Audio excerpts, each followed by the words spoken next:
फिर अस्थूल शरीर ग्रहण कर लेंदा है। जो कुछ इस जन्म विच कीता है, वो संस्कार भी उसे ही सूक्ष्म ढांचे दे च ने। तप दी अग्नि नाल वो सूक्ष्म शरीर जलदा है, खत्म होंदा है। धर्म राय दर कागज फारे, जन नानक लेखा समझा। साडे कागज फाड़ दिते गए, सूक्ष्म शरीर खत्म हो गए, सारे कर्म मिट गए ने, सारे संस्कार खत्म हो गए ने। हुण असी परमात्म ज्योति दे च इकमिक हो गए। इसे नूं कहे ज्योति जोत रली, संपूर्ण थी आराम। मर के कोई ज्योति जोत नहीं समांदा, ये भी मैं अर्ज करदे हां। जो जींदियां जी जोत दे च जोत नहीं होया, ज्योति जोत रली। जो जीवदियां जी संपूर्ण नहीं होया, मर के संपूर्ण नहीं होंदा। ਇਹ ਗੱਲ ਵੱਖਰੀ ਹੈ। हर लाश नाल, हर मुर्दे नाल लफज असी जोड़ते हैं, फलाना पूरा हो गया, पूरा हो गया, हद हो गई। जमया अधूरा, जीविया अधूरा, मर के पूरा हो गया। बड़ा सौखा काम है। फिर ते हर एक मरदा है, हर एक पूरा हो गया। फिर ते पशु पक्षी भी पूरे हो गए। नहीं, जीवन दे तलाश पूर्णता दी है। मनुख जीवदा अधूरा है, मरदा भी अधूरा है। अस्थूल देह ही खत्म होंदी है, सूक्ष्म ढांचा खत्म नहीं होंदा। सूक्ष्म शरीर संस्कारां दा पुतला है, वो इस मोटी अख नाल नहीं देख सकते। इसे ही शरीर दे अंदर है वो सूक्ष्म शरीर। वो लंबे समय तक कईयां दे शरीर वो भटकदे भी ने। वो सूक्ष्म शरीर जिस दे अनंत जन्मां दे दुख सुख संताप संस्कार मौजूद होंदे ने। तप दी अगन नाल उसे ही सूक्ष्म शरीर नूं जलाना होंदा है।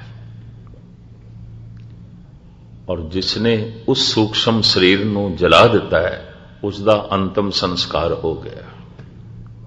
उन्होंने किसी अंतिम संस्कार की लौड़ नहीं, उन्हें तो क्रिया कर ली, वो तो जीवदियां जी पूरा हो गया, पूर्ण पुरख हो गया,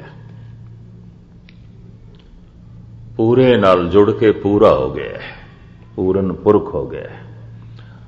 अधूरापन अखरदा है, अधूरापन बोझ है, पूरे हो गया। पहचान की होवेगी? वाहिगुरु वाहिगुरु जपदियां बस वाहिगुरु विच ही सुरत जुड़े। अगर कुछ होर याद आ रहा है और आमदे होर यादां आउंदियां।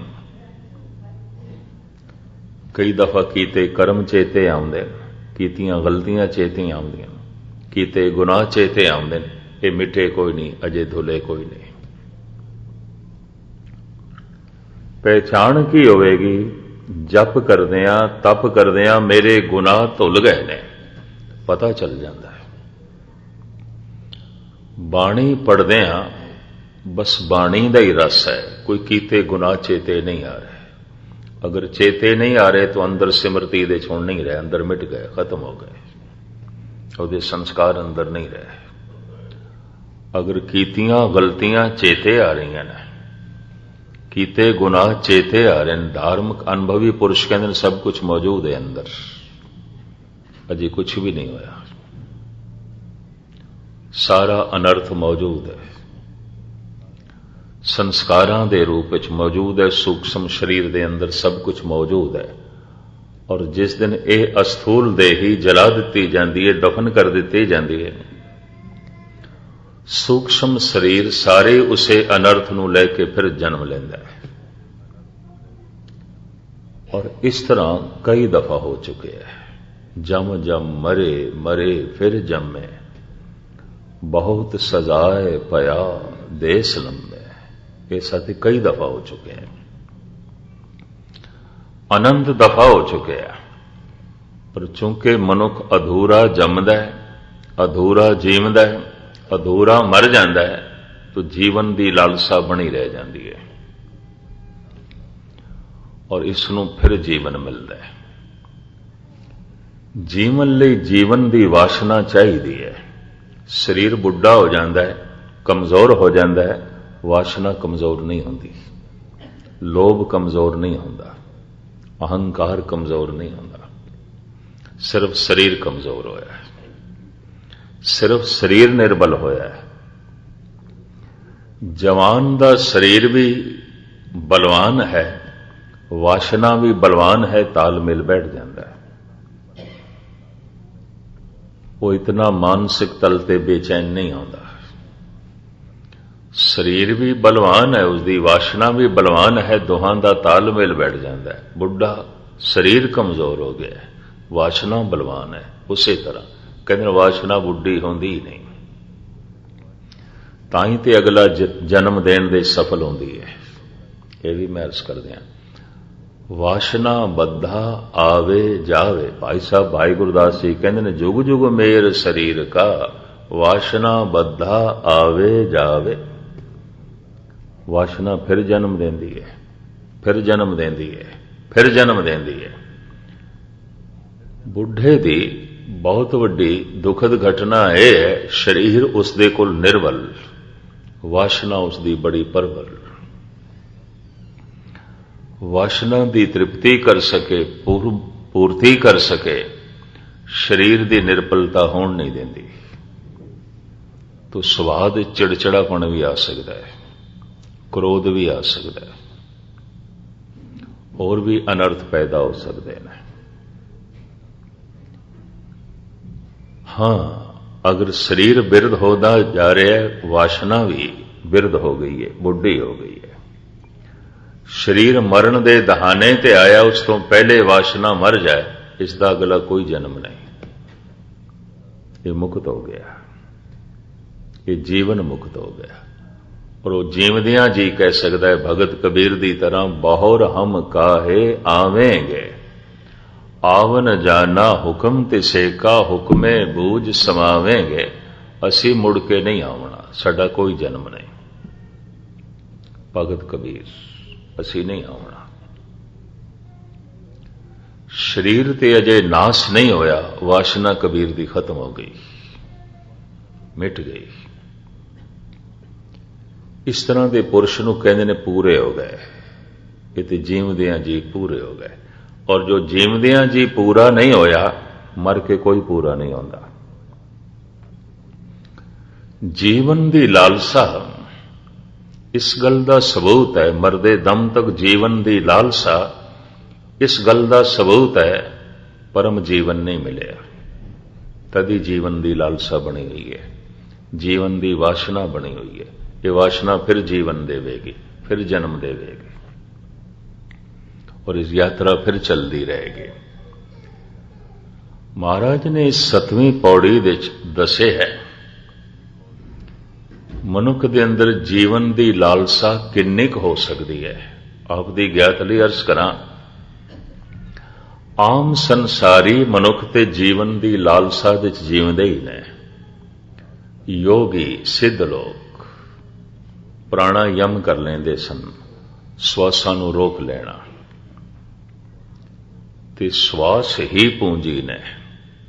ਇਸ ਤਰ੍ਹਾਂ ਉਹਨਾਂ ਦੀ ਸਰੀਰਕ ਉਮਰ ਲੰਬੀ ਹੋ ਜਾਂਦੀ ਸੀ, ਕਿਉਂਕਿ ਇਸ ਦੀ ਵਰਤੋਂ ਨਹੀਂ ਕਰਦੇ ਸਨ, ਸਵਾਸਾਂ ਦੀ ਵਰਤੋਂ ਨਹੀਂ ਕਰਦੇ ਸਨ, ਸਵਾਸਾਂ ਨੂੰ ਚੱਲਣ ਨਹੀਂ ਦੇਣਾ। ਗੁਰੂ ਨਾਨਕ ਦੇਵ ਜੀ ਮਹਾਰਾਜ ਦੇ ਵਕਤ ਭਰਤਰੀ ਮੌਜੂਦ ਸੀ, ਔਰ ਭਰਤਰੀ ਰਾਜਾ ਬਿਕਮਜੀਤ ਦਾ ਛੋਟਾ ਭਰਾ ਸੀ।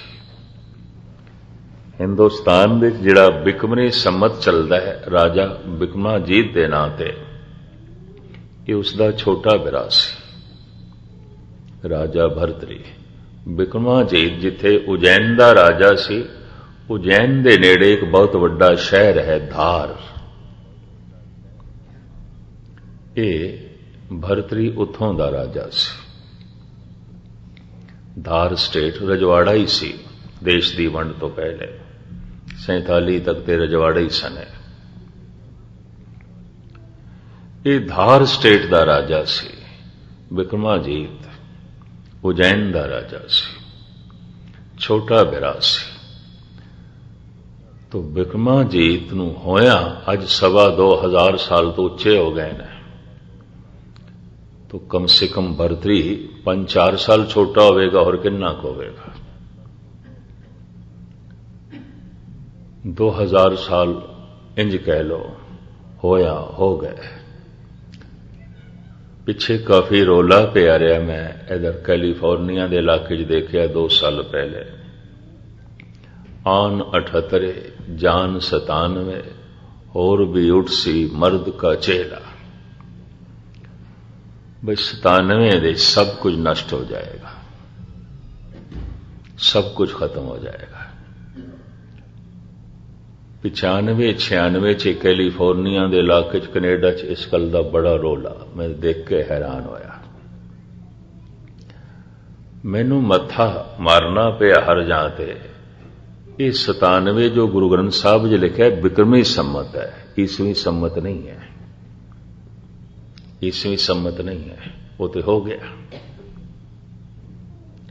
उसका बिक्रमी सम्मत नाल ईसवीं सम्मत नाल कोई मतलब नहीं। गुरु नानक देव जी महाराज दे वक्त हिंदुस्तान दे ईसा दा सन नहीं चलिया सी, बिक्रमाजीत दा चलदा सी।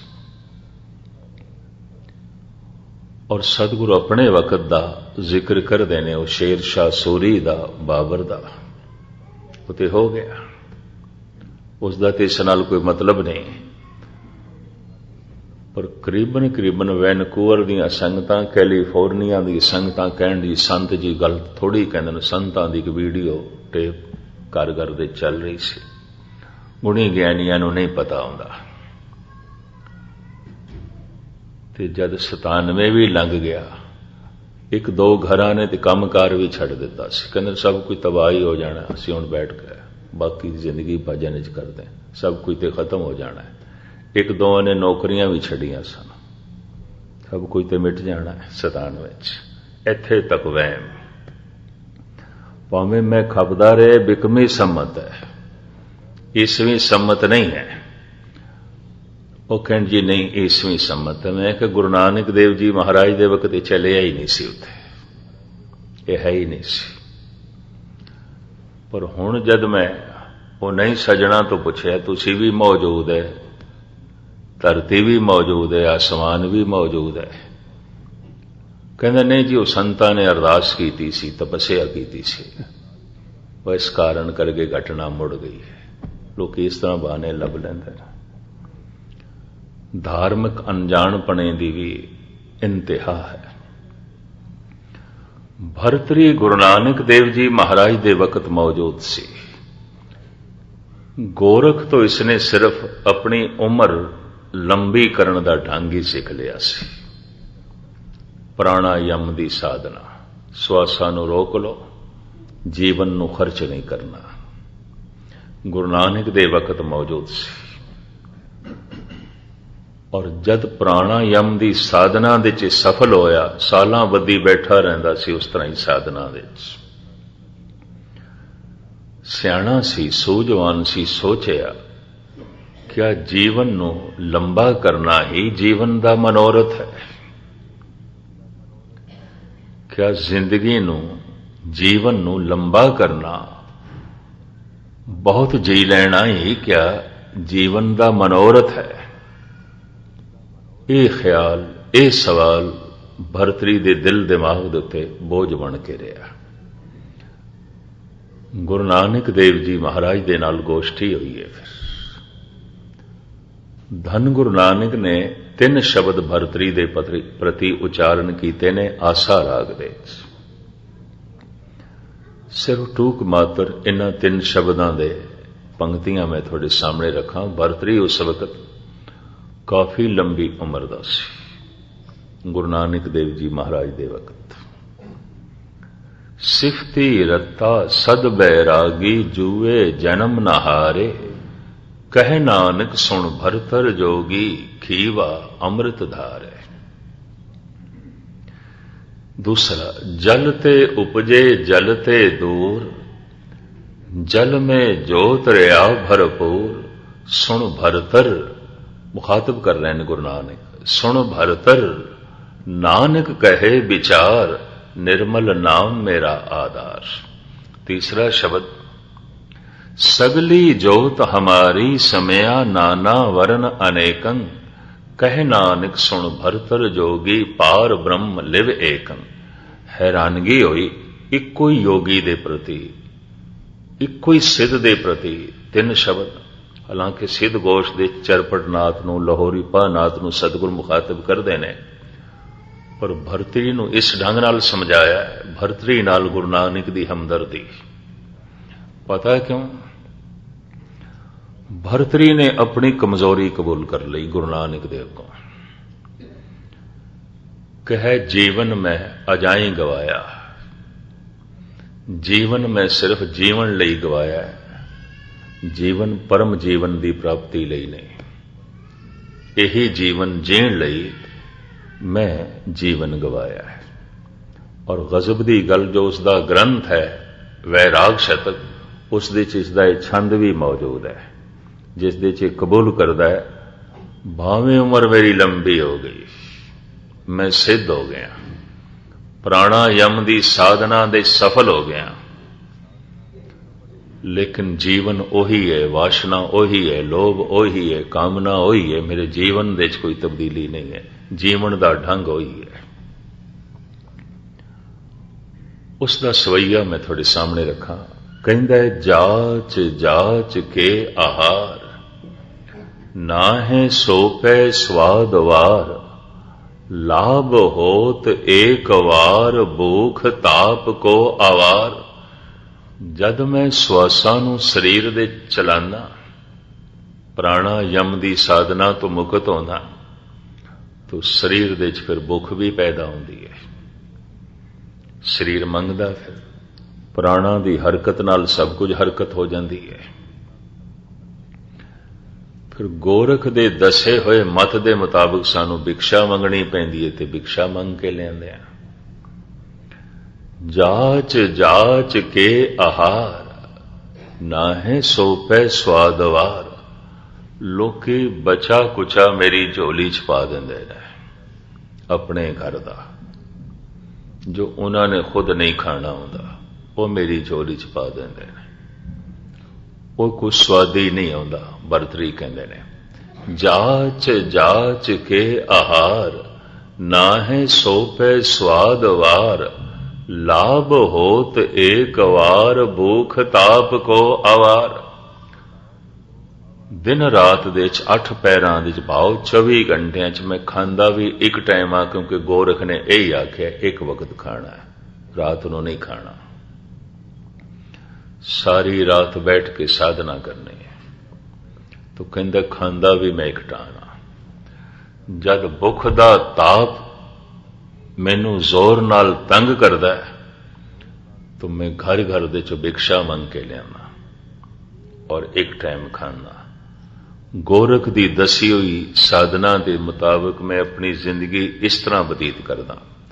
दूसरी पंक्ति च कहंदा है, भूम सैन पे बनो, न साक सैन को गिनो, शरीर मात्र पोखनो, न जोबनो सुपेदवार। जे नींद आउंदी है तो गोरख दे दसे मुताबिक भुंजे ते सो रहना, नंगी जमीन ते, न थले कुछ विछाण नूं, न उपर कुछ लैण। इस तरह मैं सोना।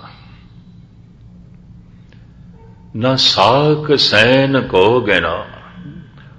गोरख ने कहा, साक संबंधियां नूं कदी याद भी नहीं करना। अपने बच्चों नूं, पत्नी नूं, मां बाप नूं, भरा नूं, भैणां नूं भुल के कदी याद भी नहीं करना। अपनी चेतनवी दे च नहीं लियाना, अपनी सोच दे च नहीं लियाना, अपनी याद दे च नहीं लियाना साग संबंधियां नूं। भूम सैन पे बनो, न साक सैन को गिनो, शरीर मात्र पोखनो, न जोबनो सुपेदवार। ये सारी साधना करदियां मेरी जवानी टल गई।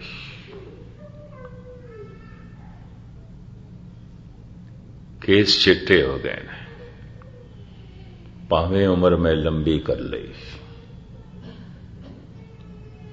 भावें प्राणायाम की साधना विच मैं सफल होया। तीसरी पंक्ति च कहंदा है, खीन चीर गोदरी अनेक लीर सौ करी, करी उजार झौं परी अधैन ग्रंथ वार वार। गोरख ने कहा एक रंग का कपड़ा नहीं पहनना, तो तरह तरह के कपड़ियां दियां टाकियां लैके लीरां लैके मैं उहदी गोदड़ी बनाई पहनी हुई है। भरतरी राजा सी, बहुत वड्डा अपने समय का दानी सी। कहंदे लीरां कठियां करके मंग मंग के उन्होंने अपने हथी सी के गोदड़ी बनाई है, वह पाई है। खीन चीर गोदरी अनेक लीर सौ करी, करी उजार झौं परी अधैन ग्रंथ वार वार। बिल्कुल बयाबान जंगल दे अपनी झोगी बनाई है। गोरख ने कहा उत्थे रह जिथे मनुखां दा लांगा ही ना होवे, कदी तैनू कोई मनुख दिखाई ना दे, किधरे फिर तैनू संसार याद ना आ जाए। मनुख नूं देख के किधरे मनुखां दा सारा जगत तैनू चेते ना आ जाए, तेरा पिछोकड़ हंकार फुट ना पवे। तो कहंदा बिल्कुल बयाबान जंगल विच झुग्गी बनाई है। खीन चीर गोदरी अनेक लीर सौ करी, करी उजार झौं परी अधैन ग्रंथ वार वार।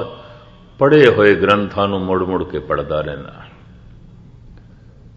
मुड़ मुड़ के मंत्रां नूं जपदा रहना और मुड़ मुड़ के ग्रंथां नूं पढ़दा रहना।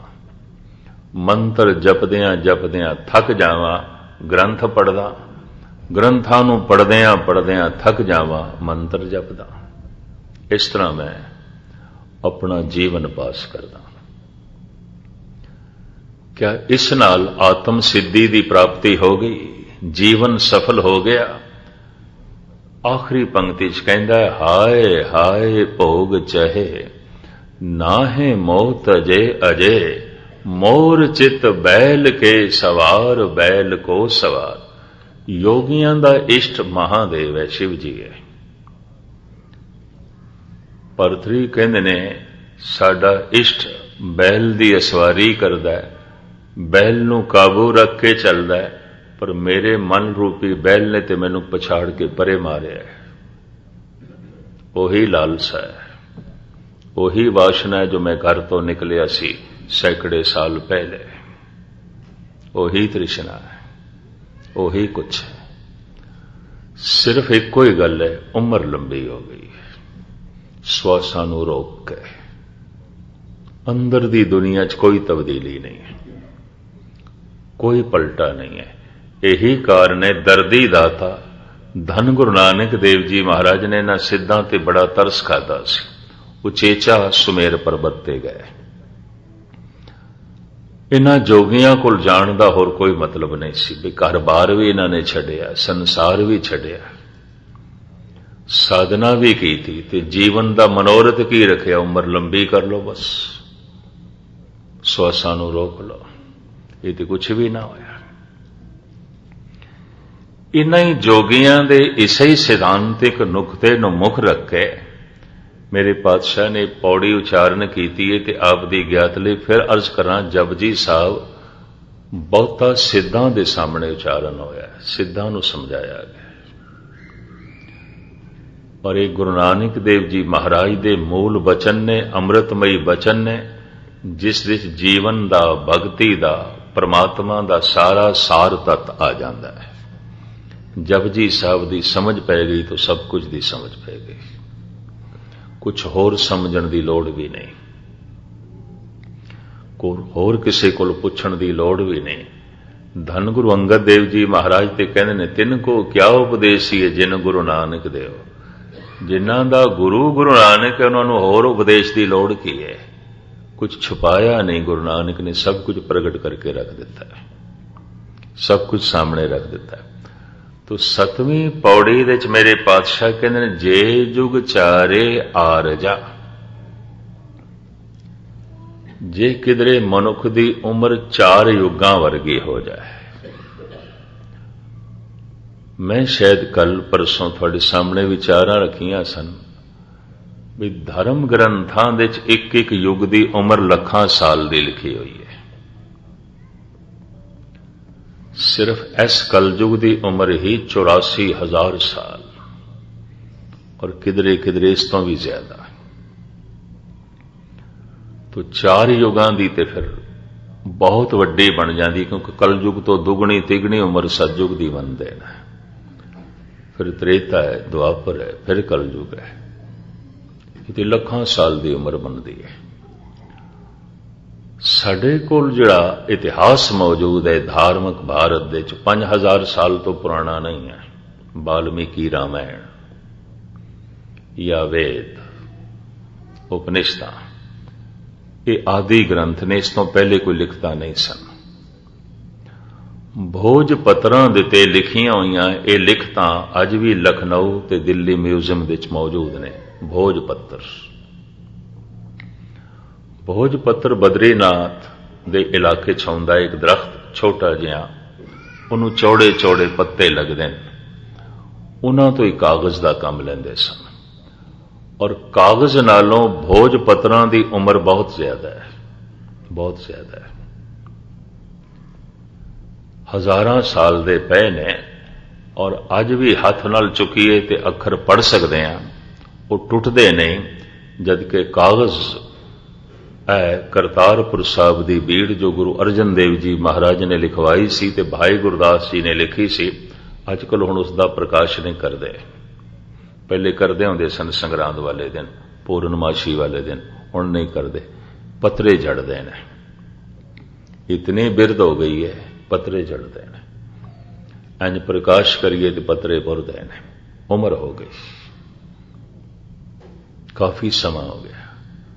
450 साल का समा बहुत ज्यादा होता है और कागज पुराना हो गया है, बिरद हो गया है, पत्रे झड़ते हैं। और ये चोला है, चोला पुराना हो सकता है, हो गया है। अखरां दे जिहड़ा ज्ञान है वो कदी पुराना नहीं आता, नित नवा आता है। ये पत्रे सतगुरु दा चोला ने, इस तरह जिवें रुमाले, इस तरह जिवें पालकी दा बनाना। पुरानी हो सकती है पालकी, पुराने हो सकते हैं रुमाले, पुराने हो सकते हैं पत्रे। वो अखर जिन्हां दे च रब्बी ज्ञान है, सारा संसार पुराना हो सकता है, वो तो नित नवा है। वो ज्ञान नित नवा है, वही शब्द गुरु है। उसे ने गुरु ज्योति आख्या गया। वो ज्योति कदी पुरानी नहीं आती। तो मैं अर्ज करा 5,000 साल तो पुराना इतिहास नहीं है, ते 5,000 साल दे घट तो घट 3 युगां दे ते अवतार विच ही आ जाते हैं। राम, श्री कृष्ण ते गुरु नानक, इन्ना ही 5,000 सालां च आ जाते हैं। ये मेरी विचार कईयां नाल होई जदों कहंदे ने 2 लाख साल की उम्र त्रेते दी, 1,60,000 साल की उम्र द्वापर दी, 84,000 साल की उम्र कलयुग दी। तो मैं कहा तुसीं एक पासे कहंदे हो 3,500 साल होए ने श्री कृष्ण नूं होया, ते राजे जनमेजे दे नाल कलयुग शुरू हो गया। यानी कोई 2000 तो उच्चा, यानी 2600 साल पहले राजा जनमेजा सी। महात्मा बुद्ध तो 100-150 साल पहले राजा जनमेजा है सी। उस नाल कलयुग शुरू होया और कृष्ण नूं होए 3,500 साल, ते 5,000 साल हो गए श्री राम नूं। ये ते फिर पीरियड कोई बहुत लंबा तो नहीं बनता। कृष्ण ते राम दे विचकार कोई बहुत वड्डा गैप तो नहीं है, ये थोड़ा है। ते राम ते गुरु नानक देव जी महाराज दे विचकार कोई लखां साल का गैप तो नहीं है। ये तो 5,000 साल च 3 युग लंघ गए। चलो लखां साल दी भी मन लीए। महाराज कहते ने ऐ सिद्धो जे जुग चारे आरजा, उम्र कोई इतनी लंबी कर लेवे 4 युगां वर्गी, और मनुख दी यही लालसा किसी कीमत ते नहीं मरना चाहता। रोगी है, बीमार है, रोम रोम पीड़ा दे च है, जीवन बोझ है तां भी जीवना चाहता है। हर हालत विच मनुख जीवना चाहता है। जीवन दी ए परबल लालसा इस गल दा सबूत है परम जीवन नहीं मिले। इस जीवन तो कोई उच्ची चीज नहीं मिली, उच्ची जिंदगी नहीं मिली। और जितने चिर तक वो परम जीवन नहीं मिलेगा, इस जीवन की लालसा बनी रहेगी, बनी रहेगी। और जब कोई खिड़े मथे मौत तस्लीम करे तो फिर समझ लेना इसनों परम जीवन मिल गया है। जैसे कि कबीर कहते ने, जिस मरने ते जग डरे मेरे मन आनंद, मरने ही ते पाइए पूरन परमानंद।